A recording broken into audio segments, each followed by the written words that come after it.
सतनाम करता पुरख निर्भव निर्वैर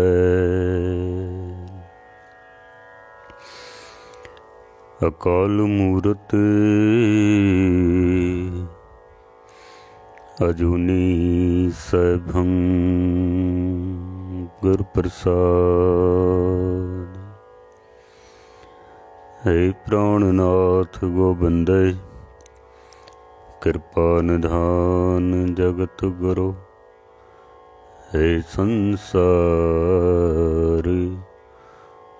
ताप हरणे करुणा में सब दुख हरो। हे शरण योग दयाले दीनानाथ मया करो शरीर स्वस्थ क्षीण समय। सिमरंत नानक राम दामोदर माधव।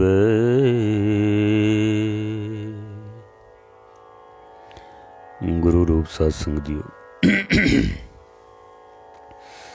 कुछ समा गुरबाणी विचार आप जी की भेंट कर सकां उस तो पहले 10वें पातशाह की बख्शिश की हुई पावन पवित्र फतेह सनिमर प्रवान करनी। वाहिगुरु जी का खालसा वाहिगुरु जी की फतेह।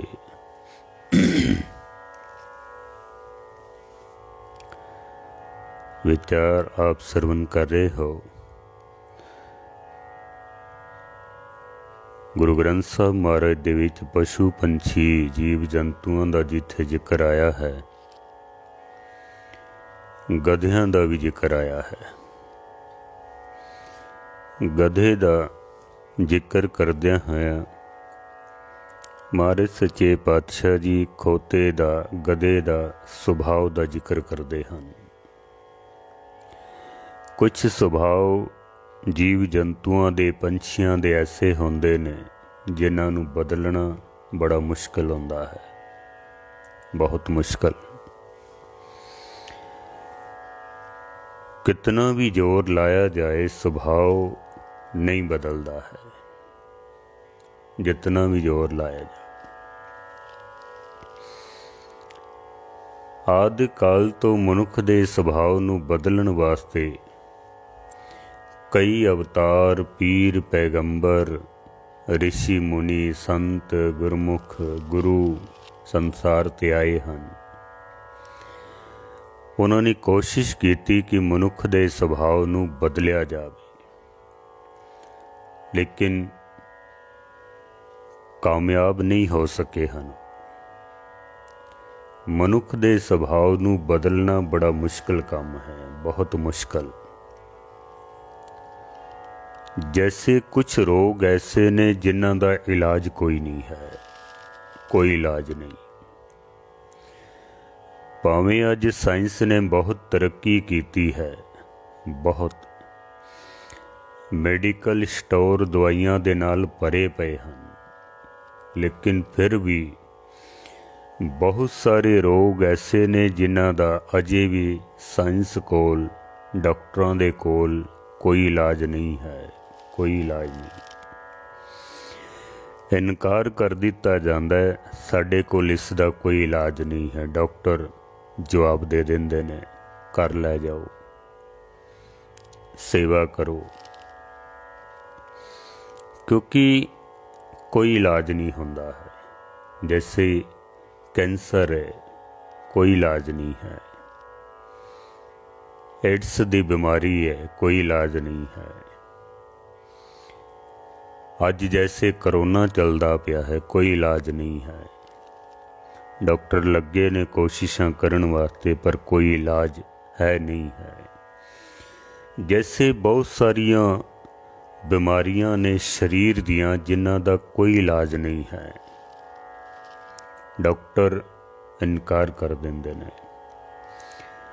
इसी तरीके नाल मन दियां बहुत सारियां बीमारियां ने, जैसे डॉक्टर इनकार कर देंदा वे, मन दियां बीमारियां दे अवतारां ने भी इलाज कह दिता, कोई इलाज नहीं है, कोई इलाज नहीं। उन्होंने भी हथ खड़े कर दिते हैं, कोई इलाज नहीं है इसका। जैसे बाबा फरीद जी का श्लोक है, फरीदा कूकेंदियां झागेंदियां मती देंदियां नित, जो शैतान वंजाया से कित फेरन चित। बाबा फरीद जी, बाबा फरीद कहते हैं कि मैं कूक कूक के कह के लोगों नूं समझा समझा के थक गया वां, कोई समझण नूं तैयार नहीं है, कोई समझदा नहीं है। जो शैतान वंजाया, जिसदा मन शैतान दी तरह बन चुका है, से कित फेरन चित, वो अपने चित्त नूं अपने मन नूं फेरदे ही नहीं हन, बदलदे नहीं हन।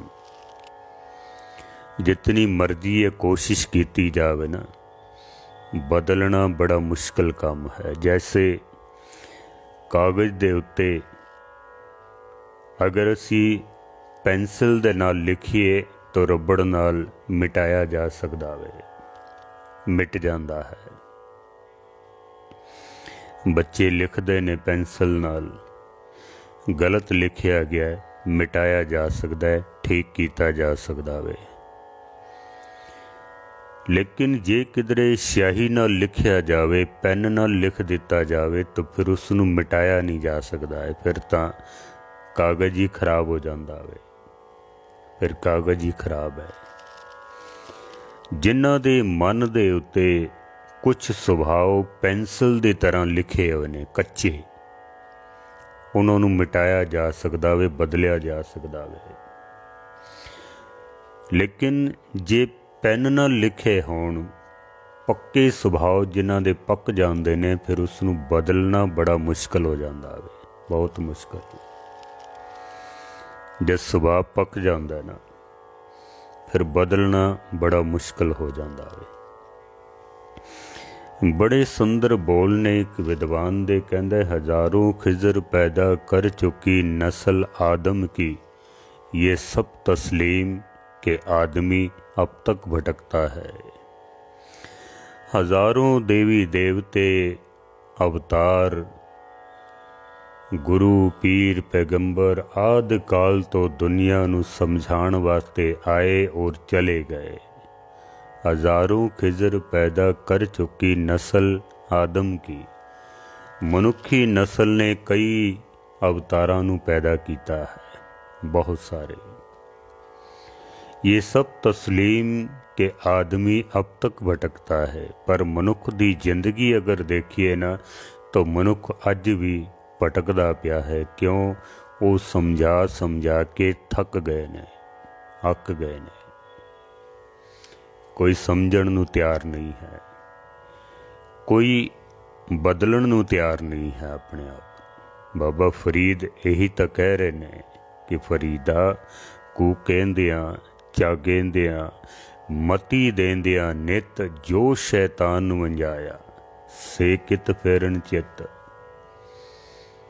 वो अपने चित्त नूं नहीं फेरदे हन, जिन्हां दे मन शैतान दी तरह बन गए हन, वो नहीं फेरदे हैं।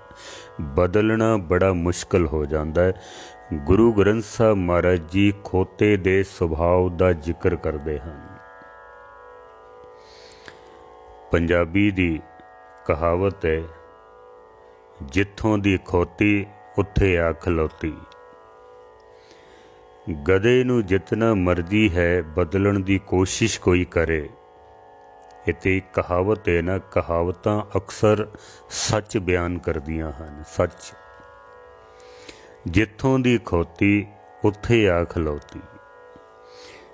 बदलण दी कोशिश कीती जावे किसी दे सुभाव नूं, अगर वो बंदा 4-6 महीने मेहनत करे ਤੇ 6 ਮਹੀਨੇ ਬਾਅਦ ਫਿਰ ਉਸੇ ਕੰਮ ਨੂੰ ਕਰਨ ਲੱਗ ਪਵੇ ਤਾਂ ਬਜ਼ੁਰਗ ਕਹਿੰਦੇ ਸਨ ਜਿੱਥੋਂ ਦੀ ਖੋਤੀ ਉੱਥੇ ਹੀ ਆ ਖਲੋਤੀ, ਜਿੱਥੋਂ ਚੱਲਿਆ ਸੀ ਫਿਰ ਉੱਥੇ ਹੀ ਆ ਕੇ ਖਲੋ ਗਿਆ ਵੇ। ਸੁਭਾਅ ਬਦਲਿਆ ਨਹੀਂ ਹੈ। ਜਾਂ ਇਸ ਤਰ੍ਹਾਂ ਵੀ ਪਿੰਡਾਂ ਦੇ ਵਿੱਚ ਬਜ਼ੁਰਗ ਕਿਹਾ ਕਰਦੇ ਸਨ, ਖੋਤੀ ਫਿਰ ਬੋੜ ਥੱਲੇ। ਬੋੜ ਬਰਗਦ ਦਾ ਦਰਖਤ, ਖੋਤੀ ਫਿਰ ਬੋੜ ਥੱਲੇ। ਕਿਸੇ ਦੇ ਸੁਭਾਅ ਨੂੰ ਬਦਲਣ ਦੀ ਕੋਸ਼ਿਸ਼ ਕੀਤੀ ਹੈ ਪਰ ਉਹ ਬਦਲਿਆ ਨਹੀਂ ਹੈ, ਫਿਰ ਉਸੇ ਹੀ ਕੰਮ ਨੂੰ ਕਰਨ ਲੱਗ ਪਿਆ। ਤਾਂ ਬਜ਼ੁਰਗ ਕਿਆ ਕਰਦੇ ਸਨ, ਖੋਤੀ ਫਿਰ ਬੋੜ ਥੱਲੇ ਆ ਗਈ। ਭਾਵ ਜਿਹੜਾ ਕੰਮ ਇਸ ਨੂੰ ਛੁਡਾਉਣ ਦੀ ਕੋਸ਼ਿਸ਼ ਕਰ ਰਹੇ ਸਾਂ ਫਿਰ ਉਹੀ ਕਰਦਾ ਪਿਆ ਵੇ। ਫਿਰ ਉਹੀ ਜਿਹੜਾ ਸੁਭਾਅ ਪੱਕ ਜਾਏ ਨਾ ਮਨੁੱਖ ਦਾ, ਉਹਨੂੰ ਬਦਲਣਾ ਬੜਾ ਮੁਸ਼ਕਿਲ ਹੋ ਜਾਂਦਾ ਹੈ। ਗੁਰੂ ਗ੍ਰੰਥ ਸਾਹਿਬ ਜੀ ਮਹਾਰਾਜ ਸੱਚੇ ਪਾਤਸ਼ਾਹ ਜੀ ਖੋਤੇ ਦਾ ਜ਼ਿਕਰ ਕਰਦੇ ਹਨ। ਮਹਾਰਾਜ ਕਹਿੰਦੇ ਨੇ, ਚੰਦਨ ਲੇਪ ਉਤਾਰੇ ਧੋਏ, ਗਰਦਬ ਪ੍ਰੀਤ ਭਸਮ ਸੰਗ ਹੋਏ। ਖੋਤੇ ਨੂੰ ਅਗਰ ਚੰਦਨ ਨਾਲ ਇਸ਼ਨਾਨ ਕਰਾਇਆ ਜਾਵੇ, ਖੁਸ਼ਬੂ ਲਾਈ ਜਾਵੇ, ਗੰਗਾ ਦੇ ਪਾਣੀ ਨਾਲ ਇਸ਼ਨਾਨ ਕਰਾਈਏ, ਅਸੀਂ ਮਿਹਨਤ ਕਰੀਏ ਉਹਦੇ ਨਾਲ ਕਿ ਇਹ ਸਾਫ ਸੁਥਰਾ ਰਵੇ। ਚੰਦਨ ਲੇਪ ਉਤਾਰੇ ਧੋਏ, ਗਰਦਬ ਪ੍ਰੀਤ ਭਸਮ ਸੰਗ ਹੋਏ। ਜਿਤਨਾ ਮਰਜ਼ੀ ਇਹ ਖੋਤੇ ਨੂੰ ਇਸ਼ਨਾਨ ਕਰਾਇਆ ਜਾਵੇ, ਚੰਦਨ ਲਾਇਆ ਜਾਵੇ, ਪਰ ਉਹ ਗਰਦਬ ਪ੍ਰੀਤ ਭਸਮ ਸੰਗ ਹੋਏ। ਖੋਤੇ ਨੇ ਫਿਰ ਜਾ ਕੇ ਮਿੱਟੀਆਂ ਦੇ ਵਿੱਚ ਲੇਟਣਾ ਹੈ। ਧੂੜ ਦੇ ਵਿੱਚ ਲੇਟ ਕੇ ਜਿਹੜੀ ਅਸੀਂ ਮਿਹਨਤ ਕੀਤੀ ਹੈ ਉਸ ਨੂੰ ਇਸ਼ਨਾਨ ਕਰਾਉਣ ਦੀ, ਚੰਦਨ ਲਾਉਣ ਦੀ, ਖੁਸ਼ਬੂ ਲਾਉਣ ਦੀ, ਸਭ ਮਿੱਟੀ 'ਚ ਮਿਲਾ ਦਿੰਦਾ ਹੈ। ਸਭ ਮਿੱਟੀ 'ਚ ਮਿਲ ਜਾਂਦਾ ਵੇ। ਬੜੀ ਕੋਸ਼ਿਸ਼ ਕੀਤੀ ਜਾਂਦੀ ਹੈ ਕਈਆਂ ਦੇ ਸੁਭਾਅ ਨੂੰ ਬਦਲਣ ਦੀ। ਬੇਅਮਰਤ ਵੇਲੇ ਉਠੋ, ਨਾਮ ਜਪੋ, ਬਾਣੀ ਪੜ੍ਹੋ, ਅੰਮ੍ਰਿਤ ਛਕੋ, 5 ਕਕਾਰ ਧਾਰਨ ਕਰੋ, ਪਰ ਕੋਈ ਨਹੀਂ ਸੁਣਦਾ ਹੈ। ਗੁਰਦੁਆਰੇ ਆਓ, ਸਤ ਸੰਗਤ ਵਿੱਚ ਆਓ। ਜੇ ਕਿਧਰੇ ਉਹਨਾਂ ਨੂੰ ਕਿਸੇ ਤਰੀਕੇ ਨਾਲ ਲੈ ਕੇ ਆ ਵੀ ਜਾਈਏ, ਪਰ ਜਿਉਂ ਉੱਥੋਂ ਬਾਹਰ ਨਿਕਲਦੇ ਨੇ ਤਾਂ ਫਿਰ ਮਿੱਟੀਆਂ ਦੇ ਵਿੱਚ ਜਿਵੇਂ ਖੋਤੇ ਨੂੰ ਛੋੜਨ ਦੀ ਦੇਰ ਹੁੰਦੀ ਹੈ, ਉਹਦੀ ਪਿੱਠ ਤੋਂ ਬੋਝ ਲਾਇਆ ਨਹੀਂ ਕਿ ਖੋਤਾ ਮਿੱਟੀਆਂ ਦੇ ਵਿੱਚ ਲਿਟਿਆ ਨਹੀਂ। ਉਹਨੇ ਲੇਟਣਾ ਫਿਰ ਜਾ ਕੇ। ਜਿੱਥੋਂ ਤੱਕ ਬੋਝ ਰਹੇਗਾ ਨਾ ਉਹ ਖੜਾ ਰਹੇਗਾ। ਜਿਉਂ ਉਹਦੇ ਉੱਤੋਂ ਬੋਝ ਉਤਾਰ ਦਿੱਤਾ ਹੈ ਤੇ ਉਹਨੇ ਮਿੱਟੀਆਂ ਦੇ ਵਿੱਚ ਲੇਟਣਾ ਹੈ। ਸਤ ਸੰਗਤ ਦੇ ਵਿੱਚ ਥੋੜ੍ਹੀ ਦੇਰ ਬੈਠਦਾ ਹੈ, ਪਰ ਜਿਉਂ ਬਾਹਰ ਨਿਕਲਦਾ ਹੈ ਤਾਂ ਫਿਰ ਮਿੱਟੀਆਂ ਦੇ ਵਿੱਚ ਲੇਟ ਕੇ ਥੋੜ੍ਹਾ ਬਹੁਤ ਜਿਹੜਾ ਗੁਰੂ ਦਾ ਉਪਦੇਸ਼ ਸੁਣਿਆ ਹੈ ਸਭ ਗਵਾ ਲੈਂਦਾ ਹੈ, ਸਭ ਗਵਾ ਲੈਂਦਾ ਹੈ। ਮਨੁੱਖ ਦੇ ਸੁਭਾਅ ਨੂੰ ਬਦਲਣਾ ਬੜਾ ਮੁਸ਼ਕਿਲ ਕੰਮ ਹੈ। ਕਈਆਂ ਨੂੰ ਦੇਖਿਆ ਗਿਆ ਹੈ ਕਿ ਮਿਹਨਤ ਕਰਕੇ ਸ਼ਰਾਬ ਨਾ ਪੀਓ, ਕੇਸਾਂ ਦੀ ਬੇਅਦਬੀ ਨਾ ਕਰੋ, 5 ਕਕਾਰ ਧਾਰਨ ਕਰੋ, 5 ਬਾਣੀਆਂ ਦੇ ਨਿਤਨੇਮੀ ਬਣੋ, ਗੁਰਸਿੱਖੀ ਜੀਵਨ ਅਪਣਾਓ। ਗੁਰੂਆਂ ਨੇ ਇਤਨੀਆਂ ਕੁਰਬਾਨੀਆਂ ਕੀਤੀਆਂ ਹਨ ਸਾਡੇ ਵਾਸਤੇ, ਪਰ ਫਿਰ ਸ਼ਾਮ ਨੂੰ ਸ਼ਰਾਬ ਦੇ ਠੇਕੇ ਦੇ ਖਲੋਤਾ ਹੁੰਦਾ। ਇੱਧਰ ਰਸ ਦਾ ਟਾਈਮ ਹੁੰਦਾ, ਇੱਧਰ ਇਹ ਬੋਤਲ ਖੋਲ ਕੇ ਬੈਠਾ ਹੋਇਆ ਹੈ। ਅੰਮ੍ਰਿਤ ਵੇਲੇ ਉੱਠਦਾ, ਥੋੜ੍ਹਾ ਬਹੁਤ ਵਾਹਿਗੁਰੂ ਵਾਹਿਗੁਰੂ ਕਰਦਾ, ਬਾਣੀ ਪੜ੍ਹਦਾ, ਸਾਰਾ ਦਿਨ ਫਿਰ ਮਿੱਟੀਆਂ ਵਿੱਚ ਲੇਟਣਾ, ਬੇਈਮਾਨੀ ਕਰਨੀ, ਠੱਗੀ ਕਰਨੀ, ਝੂਠ ਬੋਲਣਾ, ਨਿੰਦਾ ਕਰਨੀ, ਮਾੜੇ ਕਰਮ ਕਰਨੇ, ਸ਼ਰਾਬਾਂ ਪੀਣੀਆਂ, ਕੇਸਾਂ ਦੀ ਬੇਅਦਬੀ ਕਰਨੀ, ਤੰਬਾਕੂ ਖਾਣੇ, ਕਈ ਤਰ੍ਹਾਂ ਦੇ ਮਿੱਟੀਆਂ ਦੇ ਵਿੱਚ ਲੇਟ ਕੇ ਸਾਰਾ ਚੰਦਨ ਦੀ ਜਿਹੜੀ ਖੁਸ਼ਬੂ ਆਉਂਦੀ ਨਾ ਸਭ ਮਿਟਾ ਦਿੰਦਾ ਵੇ। ਬਦਲਣਾ ਬੜਾ ਮੁਸ਼ਕਿਲ ਕੰਮ ਹੈ। ਮਹਾਰਾਜ ਕਹਿੰਦੇ ਨੇ, ਚੰਦਨ ਲੇਪ ਹੋਤ ਦੇਹ ਕੋ ਸੁਖ, ਗਰਦਬ ਭਸਮ ਸੰਗੀਤ। जितना मर्जी है खोते दे उत्ते चंदन दा लेप किया जावे, उसनूं इशनान कराया जावे, खुशबू लाई जावे, पर महाराज कहंदे ने उहदी प्रीत जिहड़ी है ना मिट्टी दे विच लेट के ही वो सुख मंदा है, उहदे विच ही सुख है उहदा। जिवें कईयां ने नशियां दे विच सुख मन लिया है, कईयां ने रहत तोड़ना ही सुख मन लिया है, भी इहदे नाल की आउंदा वे। केस रखने क्यों जरूरी हैं, ककार पहनने क्यों जरूरी हैं। तर्क दे विच फस के जैसे खोते दी मिट्टी नाल प्रीत है ना, इन्हां लोकां दी भी बस मिट्टी नाल प्रीत है, इतना समझ लवो। जेड़ा बंदा अपना सुभाव नहीं बदलता है, उस बंदे नूं ऐसा समझ लवो कि इहदे अंदर खोते दा गुण प्रवेश कर गया है। भावें जितने मर्जी है चंगे संस्कार दिते जान, ये फिर मिट्टी विच लेटदा है, फिर मिट्टी विच लेटदा है। महाराज कहंदे ने अमृत संग नाहे रुच आवत, बिखे ठगौरी प्रीत। अमृत दे नाल इसदी प्रीत नहीं है जितनी प्रीत इसदी शराब दे नाल है। अमृतमयी धार्मिक कर्म दे नाल इतनी प्रीत नहीं है जितनी प्रीत इसदी कुकर्म दे नाल है। सच नाल इतनी प्रीत नहीं है जितनी झूठ नाल प्रीत है। जिवें खोते दी मिट्टी नाल प्रीत है, बस इतना समझ लवो। अज अमृत छकाण वास्ते कितने समागम कराने पैंदे हन, अपीलां करनियां पैंदियां हन, गुरु दा उपदेश सुनाना पैंदा है, पकड़ पकड़ के लोकां नूं कह कह के मनाना पैंदा है, फिर भी कोई अमृत छकण नूं तैयार नहीं है। मैं कई जगह समागमां ते देख के हैरान हो जाना, हज़ारां दा इकट्ठ हुंदा ते अमृत छकण वाले 2 बंदे 5 बंदे, 5 प्यारियां नूं इतना खर्चा करके बुलाया गया, शहर दे विच इंतजाम किए गए ने, ते अमृत छकण वाले 5 बंदे 2 बंदे बस इतने हुंदे ने। ते जे किधरे कोई दूसरा काम होवे, शराब पीण दा होवे, कोकटेल पार्टी होवे, नाच गाने दा प्रोग्राम होवे, उत्थे तां आपे ही पीड़ां लग जांदियां ने, फिर आपे ही पीड़ हो जांदी है। महाराज कहंदे ने अमृत संग नाहे रुच आवत। इहदी अमृत दे नाल प्रीत नहीं बनदी है, अमृत वेले दे नाल प्रीत नहीं बनदी है। राती भावें 12-12 बजे तक मोबाइल चलांदा रहे, उस वक्त अखां नहीं थकदियां हैं, नींद भी नहीं आउंदी है, आलस भी नहीं आंदा है, थकावट भी नहीं होंदी है, पर सवेरे अमृत वेले उठण लगियां जिवें मौत पै जांदी है। अज नहीं कल करांगे, कल नहीं परसों करांगे, क्योंकि प्रीत नहीं है उहदे नाल। सतगुरु कहंदे ने गदहों चंदन खौलीए पी साहों स्यों पाण। खोते दी प्रीत केवल पसम दे नाल है, जिथों तक उहदे उत्ते बोझ रखिया होया। मैं कल भी अर्ज कीती सी, इस मन नूं भी गुरु अर्जन देव जी महाराज ने खोता ही आखिया वे। इस मन नूं भी जिथों तक इहदे उत्ते बोझ रखोगे ना, ये मिट्टियां दे विच लेटेगा नहीं है। जिथों तक इनू बन के रखा जाएगा, ये मिट्टी विच लेटेगा नहीं है। इस मन नू भी बनना पैना है, सानू नितनेम दी डोर नाल बनना पैना है, सत संगत दी डोर नाल बनना पैना है, ताकि ये मिट्टियां दे विच ना लेटे, मिट्टियां विच लिटे ना आए। पैरो पूत सीतला धावे, खर बाहन ओह छार उड़ावे। पैरो दी सवारी है कुत्ता, सीतला दी सवारी है खोता।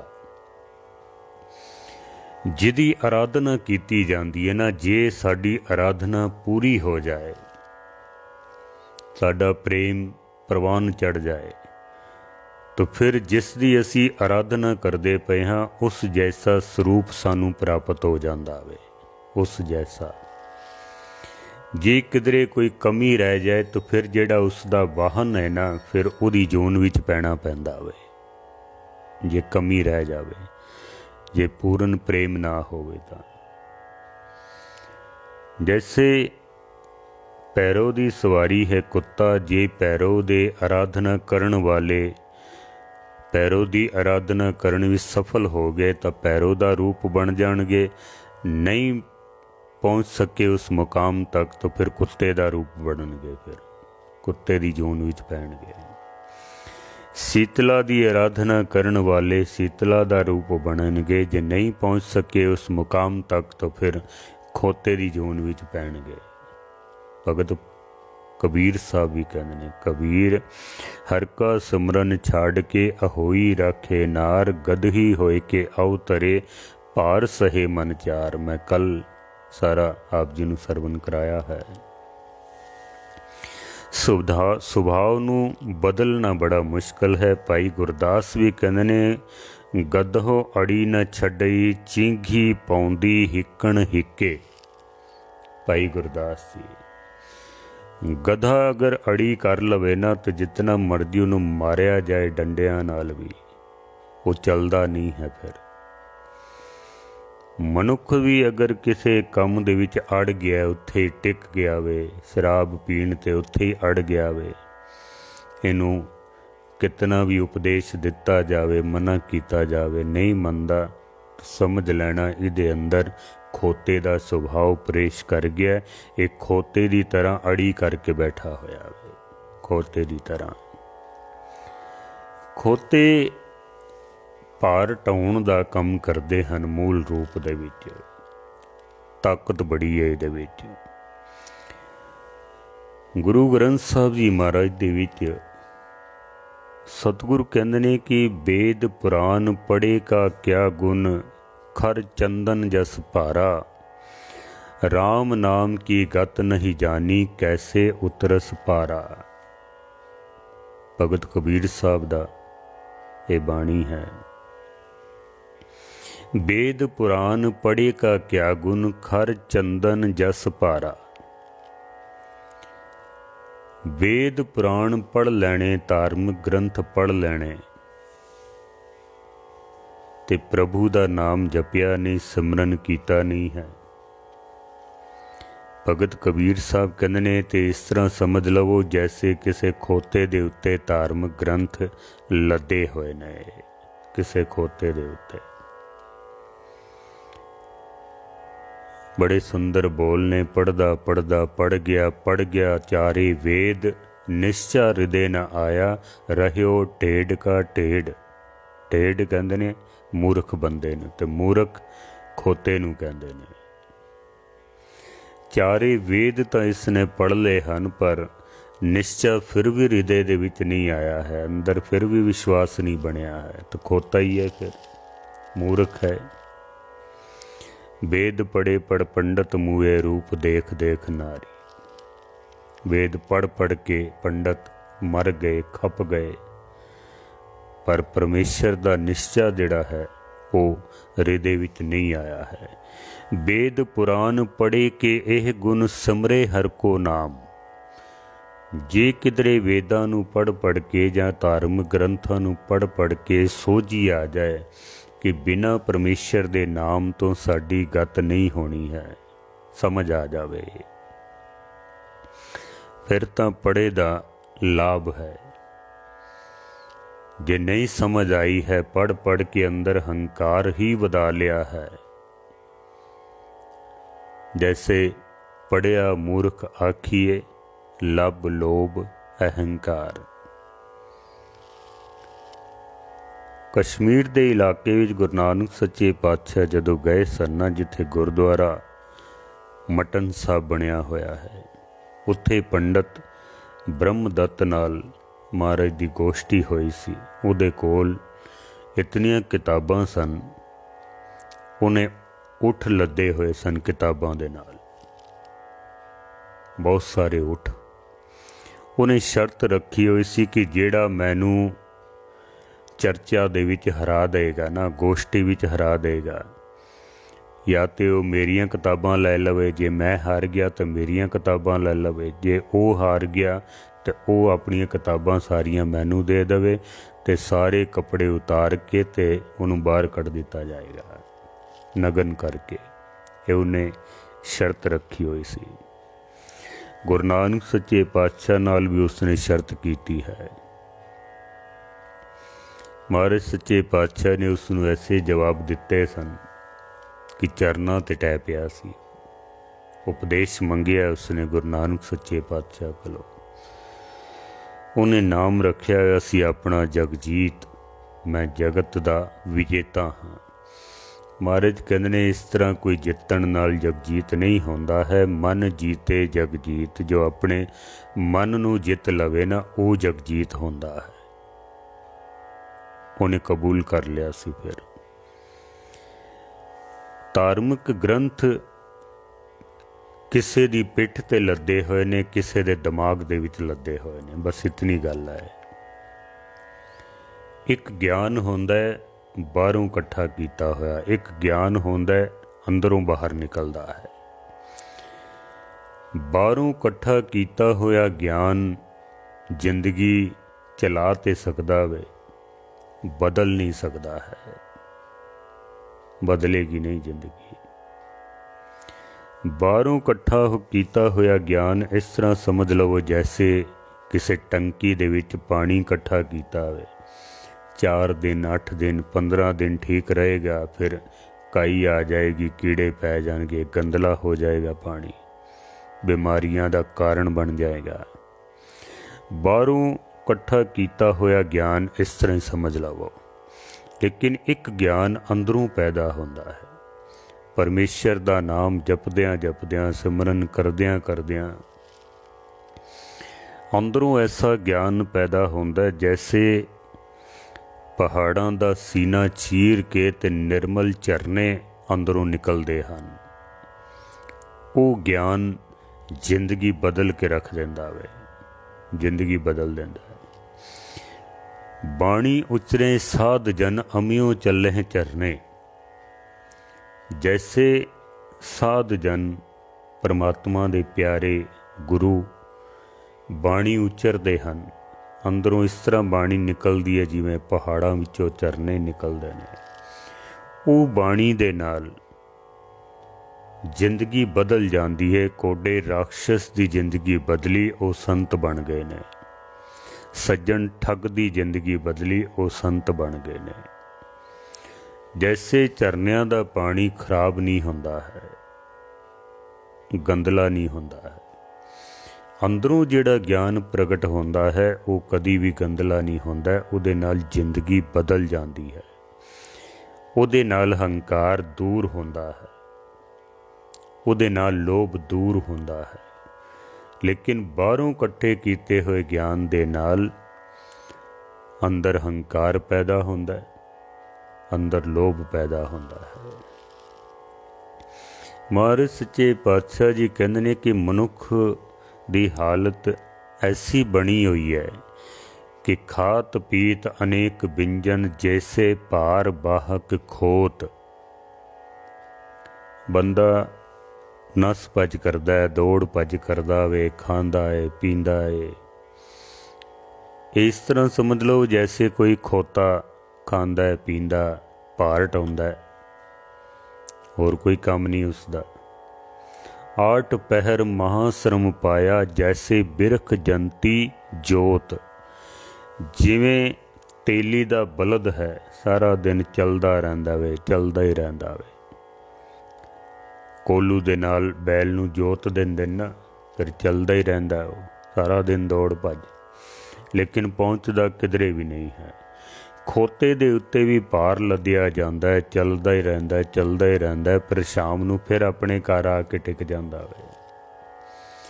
महाराज ने दृष्टांत दिता है कि मनुख दा जीवन भी ऐसा ही बनिया होया है। बस जिंदगी एक बोझ बन के रह गई है। परिवार दा बोझ, कारोबार दा बोझ, नशियां दा बोझ, विकारां दा बोझ, हर वक्त ये बोझ तले दबिया होया है, हर वक्त बोझ तले दबिया है। ਪਾਪਾਂ ਦੇ ਬੋਝ, ਪਾਪ ਦੇ ਬੋਝ ਤਾਂ ਇਤਨੇ ਭਾਰੀ ਹਨ ਕਿ ਜਿਤਨਾ ਵਜਨ ਧਰਤੀ ਦਾ ਵੀ ਨਹੀਂ ਹੁੰਦਾ ਹੈ, ਧਰਤੀ ਦਾ ਵੀ ਨਹੀਂ ਹੈ ਇਤਨਾ ਵਜਨ। ਤਾਂ ਹੀ ਤਾਂ ਆਖਿਆ ਕਿ ਨਿਗੁਰੇ ਕਾ ਹੈ ਨਾਉ ਬੁਰਾ, ਨਿਗੁਰਾ ਪੁਰਸ਼ ਜਿੱਥੇ ਪੈਰ ਰੱਖਦਾ ਨਾ ਧਰਤੀ ਸੜ ਜਾਂਦੀ ਹੈ। ਪਾਪੀ ਬੰਦਾ ਜਿੱਥੇ ਪੈਰ ਰੱਖਦਾ ਹੈ ਨਾ ਧਰਤੀ ਸੜ ਜਾਂਦੀ ਹੈ। ਬੜੇ ਸੁੰਦਰ ਬੋਲ ਨੇ ਇੱਕ ਵਿਦਵਾਨ ਦੇ, ਕਹਿੰਦਾ ਖੁਦਾ ਕੋ ਸੌਂਪ ਦੇ ਐ ਜੋਸ਼ ਪੁਸ਼ਤਾਰਾ ਗੁਨਾहों का, खुदा को सौंप दे ऐ जोश पुश्तारा गुनाहों का। पुश्तारा कहते ने पंड नूं, ਜਿਹੜੀ ਪਾਪਾਂ ਦੀ ਪੰਡ ਤੂੰ ਆਪਣੇ ਸਿਰ ਤੇ ਰੱਖੀ ਹੋਈ ਹੈ ਨਾ, ਕਹਿੰਦਾ ਖੁਦਾ ਨੂੰ ਸੌਂਪ ਦੇ। ਜਦੋਂ ਮੱਥਾ ਟੇਕਣ ਜਾਂਦਾ ਨਾ ਤਾਂ ਪੰਡ ਲਾ ਕੇ ਤੇ ਗੁਰੂ ਦੇ ਚਰਨਾਂ ਦੇ ਵਿੱਚ ਰੱਖ ਦੇ। ਚਲੋਗੇ ਆਪਣੇ ਸਰ ਪਰ ਰੱਖ ਕੇ ਇਹ ਬਾਰੇ ਗਿਰਾ ਕਬ ਤੱਕ, ਕਹਿੰਦਾ ਵੀ ਕਿੱਥੋਂ ਤੱਕ ਇਹ ਪਾਪਾਂ ਦੀ ਪੰਡ ਆਪਣੇ ਸਿਰ ਤੇ ਰੱਖ ਕੇ ਤੇ ਚੱਲਦਾ ਰਹੇਗਾ। ਇਹ ਬੋਝ ਲਾ ਕੇ ਸੁੱਟ ਦੇ ਆਪਣੇ ਸਿਰ ਤੋਂ। ਮੱਥਾ ਟੇਕਣ ਜਾਂਦੇ ਆ ਨਾ ਗੁਰੂ ਗ੍ਰੰਥ ਸਾਹਿਬ ਮਹਾਰਾਜ ਨੂੰ, ਤਾਂ ਗੁਰੂ ਦੇ ਚਰਨਾਂ ਦੇ ਵਿੱਚ ਰੱਖ ਦਈਏ ਆਪਣੇ ਇਸ ਬੋਝ ਨੂੰ। ਗੁਰੂ ਨਾਨਕ ਸੱਚੇ ਪਾਤਸ਼ਾਹ ਜੀ ਇੱਕ ਦਿਨ ਬੈਠੇ ਹੋਏ ਸਨ, ਕੋਲ ਬੈਠੇ ਨੇ ਭਾਈ ਮਰਦਾਨਾ ਜੀ, ਸਾਹਮਣਿਓਂ ਖੋਤਾ ਨਿਕਲਿਆ ਵੇ, ਉੱਤੇ ਉਸਨੇ ਭਾਰ ਲੱਦਿਆ ਹੋਇਆ। ਤੇ ਮਰਦਾਨਾ ਕਹਿੰਦਾ ਮਹਾਰਾਜ ਦੇਖੋ ਖੋਤਾ ਜਾਂਦਾ ਪਿਆ। ਸਤਿਗੁਰੂ ਮੁਸਕਰਾ ਕੇ ਕਹਿੰਦੇ ਨੇ ਮਰਦਾਨਿਆ ਇਹ ਖੋਤਾ ਨਹੀਂ ਹੈ, ਇਹ ਖੋਤਾ ਨਹੀਂ ਹੈ।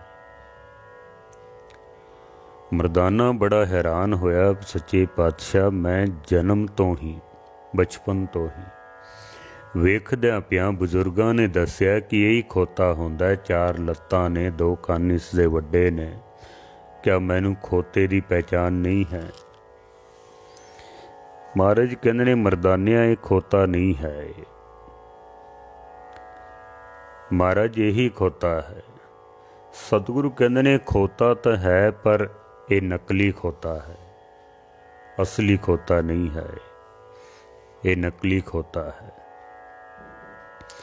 ਮਰਦਾਨਾ ਕਹਿੰਦਾ ਬਾਬਾ ਕਿਆ ਕੋਈ ਅਸਲੀ ਖੋਤੇ ਵੀ ਹੁੰਦੇ, ਨਕਲੀ ਵੀ ਹੁੰਦੇ ਨੇ? ਮੈਂ ਤੇ ਇੱਕੋ ਹੀ ਖੋਤੇ ਦੇਖੇ ਨੇ ਜਿਹੜੇ ਕੁਮਾਰਾਂ ਦੀ ਮਿੱਟੀ ਢਾਉਂਦੇ ਨੇ, ਇੱਟਾਂ ਢਾਉਂਦੇ ਨੇ, ਇਹੀ ਖੋਤੇ ਮੈਂ ਦੇਖੇ ਨੇ। ਗੁਰੂ ਨਾਨਕ ਸੱਚੇ ਪਾਤਸ਼ਾਹ ਕਹਿੰਦੇ ਨੇ ਨਹੀਂ, ਅਸਲੀ ਖੋਤੇ ਕੋਈ ਹੋਰ ਨੇ, ਇਹ ਅਸਲੀ ਖੋਤੇ ਨਹੀਂ ਹਨ। ਮਹਾਰਾਜ ਫਿਰ ਅਸਲੀ ਖੋਤੇ ਕਿਹੜੇ ਨੇ?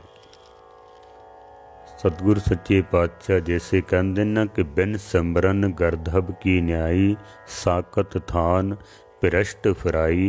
बिना सिमरन तो मनुख नूं इंज समझ लवो जैसे खोता होंदा है। ते महाराज कहते ने कि असली खोता होंदा है। असली खोता कौन है? नानक ते नर असल खर, जो बिन गुण गर्भ करंत। महाराज कहते ने मरदानिया असली खोता वो है जो बिना गुणा तो हंकार करता है। बिना गुणा तो, गुण तो अंदर कुछ भी नहीं होंदा है, गुण तो सारे परमात्मा दे ने, सब गुण तेरे मैं नहीं कोई। पर इहदे विच कोई गुण भी नहीं है ते फिर भी बहुत हंकार करता है, बहुत हंकार करता है। महाराज कहते ने वो बंदा जेड़ा बिना गुणा तो हंकार करता है, असली खोता वो है। महाराज मैनू थोड़ा होर समझाओ। सतगुरु कहते ने इस कुंभारां दे खोते ने जेड़ी मिट्टी लद्दी हुई है ना, हुणे जाके ते उतार देगा ते इन्हें वेला हो जाना, अपना बोझ इन्हें उतार देना में। पर जेड़े असली खोते ने ना, जेड़े सिमरन नहीं करते हैं, गुणा तो बिना हंकार करते हैं, महाराज कहते ने इन्हां दे हंकार दियां पंडां जिहड़ियां सिर दे उत्ते रखियां हुईयां ने, जन्म तो लैके मरण तक अपनी ये हंकार दियां पंडां उतारदे ही नहीं हैं, ये लांदे ही नहीं ने। खोता ते थोड़ी देर बोझ ढाउंदा होवे, ये तो सारी जिंदगी बोझ ढाउंदे रहंदे ने। पापां दा बोझ, हंकार दा बोझ, विकारां दा बोझ, ਸੰਸਾਰ ਦੇ ਹੋਰ ਕੰਮ ਧੰਦਿਆਂ ਦੇ ਬੋਝ ਤਲੇ ਦਬੇ ਪਏ ਹਨ। ਇਹ ਅਸਲੀ ਖੋਤੇ ਨੇ ਮਰਦਾਨਿਆਂ, ਨਕਲੀ ਖੋਤੇ ਤੇਰੇ ਸਾਹਮਣੇ ਜਾ ਰਹੇ ਹਨ ਜੋ ਕੁਮਾਰਾਂ ਦੀ ਮਿੱਟੀ ਢਾਉਂਦੇ ਨੇ। ਨਾਨਕ ਤੇ ਨਰ ਅਸਲ ਖਰ ਜੋ ਬਿਨ ਗੁਰ ਬਿਨ ਗੁਣ ਗਰਭ ਕਰੰਤ। ਮੈਂ ਬਚਪਨ ਵਿੱਚ ਪੜ੍ਹਿਆ ਸੀ ਖੋਤੇ ਨੂੰ ਵਿਸਾਖ ਨੰਦਨ ਕਿਹਾ ਜਾਂਦਾ ਵੇ। ਵਿਸਾਖ ਨੰਦਨ, ਵਿਸਾਖ ਦੇ ਮਹੀਨੇ ਵਿੱਚ ਜਦੋਂ ਮੈਦਾਨੀ ਇਲਾਕਿਆਂ ਵਿੱਚ ਹਰੀ ਘਾਸ ਸੁੱਕ ਜਾਂਦੀ ਹੈ ਨਾ, ਕਿਧਰੇ ਕਿਧਰੇ ਥੋੜ੍ਹੀ ਬਹੁਤ ਹਰੀ ਘਾਹ ਰਹਿ ਜਾਂਦੀ ਹੈ, ਖੋਤਾ ਜਦ ਥੋੜ੍ਹੀ ਜਿਹੀ ਰਹਿ ਗਈ ਹਰੀ ਘਾਹ ਨੂੰ ਖਾਂਦਾ ਹੈ ਨਾ ਤੇ ਆਪਣੇ ਚਾਰੋਂ ਪਾਸੇ ਵੇਖਦਾ ਹੈ ਤਾਂ ਫਿਰ ਹਰੀ ਘਾਹ ਤੇ ਹੁੰਦੀ ਨਹੀਂ, ਸਾਰੀ ਪੀਲੀ ਹੋ ਜਾਂਦੀ ਹੈ ਗਰਮੀ ਦੇ ਨਾਲ। ਉਹ ਸੋਚਦਾ ਸ਼ਾਇਦ ਸਾਰੀ ਹਰੀ ਘਾਹ ਮੈਂ ਹੀ ਖਾ ਲਈ ਹੈ ਤੇ ਮੈਂ ਹੁਣ ਬੜਾ ਤਾਕਤਵਰ ਹੋ ਗਿਆ ਵਾਂ। ਉਹ ਫਿਰ ਖੁਸ਼ੀ ਦੇ ਮਾਰੇ ਮੈਦਾਨਾਂ ਦੇ ਵਿੱਚ ਹਿਣਕਦਾ ਵੇ, ਬੋਲਦਾ ਹੈ, ਖੁਸ਼ ਹੁੰਦਾ ਵੇ, ਦੌੜ ਲਾਉਂਦਾ ਵੇ। ਇਸ ਵਾਸਤੇ ਉਸ ਨੂੰ ਵਿਸਾਖ ਨੰਦਨ ਆਖਿਆ ਗਿਆ, ਉਸ ਨੂੰ ਮੂਰਖ ਆਖਿਆ ਗਿਆ ਵੇ। ਇੱਕ ਥੋੜ੍ਹੀ ਜਿਹੀ ਘਾਹ ਖਾ ਕੇ ਸੋਚਦਾ ਵੀ ਸਾਰੀ ਮੈਂ ਹੀ ਖਾ ਗਿਆ ਵਾਂ। ਥੋੜ੍ਹਾ ਜਿਹਾ ਕੰਮ ਕਰਕੇ ਬੰਦਾ ਸੋਚਦਾ ਵੀ ਖਰੇ ਮੇਰੇ ਵਰਗਾ ਕੋਈ ਬੰਦਾ ਹੀ ਕੋਈ ਨਹੀਂ ਹੈ। ਹੁਣ ਥੋੜ੍ਹੀ ਜਿਹੀ ਸੇਵਾ ਕੀਤੀ ਹੈ, ਹੁਣ ਅੰਦਰ ਇਤਨਾ ਹੰਕਾਰ ਆ ਗਿਆ ਵੀ ਮੇਰੇ ਵਰਗਾ ਕੋਈ ਬੰਦਾ ਹੀ ਨਹੀਂ ਹੈ। ਥੋੜ੍ਹਾ ਜਿਹਾ ਦਾਨ ਕੀਤਾ, ਸੋਚਦਾ ਮੇਰੇ ਵਰਗਾ ਕੋਈ ਦਾਨੀ ਨਹੀਂ ਹੈ। ਥੋੜ੍ਹਾ ਜਿਹਾ ਕੋਈ ਬਾਣੀ ਪੜ੍ਹ ਲਈ ਹੈ, ਪਾਠ ਕੀਤਾ ਹੋਵੇ, ਹੰਕਾਰ ਆ ਜਾਂਦਾ ਅੰਦਰ। ਮਹਾਰਾਜ ਕਹਿੰਦੇ ਨੇ ਜਿਹੜੇ ਬਿਨਾਂ ਗੁਣਾਂ ਤੋਂ ਹੰਕਾਰ ਕਰਦੇ ਹਨ ਨਾ, ਇਹ ਅਸਲੀ ਖੋਤੇ ਨੇ। ਬਾਕੀ ਇਹ ਚਾਰ ਲੱਤਾਂ ਵਾਲੇ ਤੇ ਵਿਚਾਰੇ ਨਕਲੀ ਖੋਤੇ ਹਨ। ਗੁਰੂ ਅਰਜਨ ਦੇਵ ਜੀ ਮਹਾਰਾਜ ਸਤਿਗੁਰੂ ਕਹਿੰਦੇ ਨੇ ਜਿਸਕੇ ਅੰਤਰ ਰਾਜ ਅਭਿਮਾਨ ਸੋ ਨਰਕ ਪਾਤੀ होवत सुहान। जो जाने में जौवनवंत सो होवत विष्टा का जंत। आपस को कर्मवंत कहावे जन्म मरे बहु जौन परमावे। तन भूमि का जो करे गुमान सो मूर्ख अंधा अज्ञान। कर कृपा जिसके हृदय गरीबी वसावे नानक इहा मुकत आगे सुख पावे। सतगुरु कहते ने जिहदे अंदर गरीबी आ जाए, हिरदे दे विच निमरता आ जाए, हंकार ना आवे। अगर हंकार करदा है तो फिर खोते दी न्याई है। निमरता आ गई तो नानक इहा मुकत आगे सुख पावे।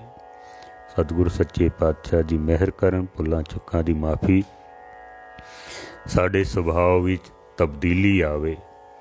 किधरे ऐसा ना होवे कि खोते दी तरह साडा पसम दे नाल ही प्रीत होवे। खोते दी तरह असी बोझ ही ढाउंदे होईए, खोते दी तरह असी अड़ियल सुभाव दे होईए। अपने सुभाव नूं बदलीए, नाम जपीए, बाणी पढ़ीए, अमृत छकीए, वापस अपने घर मुड़ीए। भुल्लां चुक्कां दी क्षमा। सारिआं दा धन्नवाद। वाहिगुरू जी का खालसा, वाहिगुरू जी की फतेह।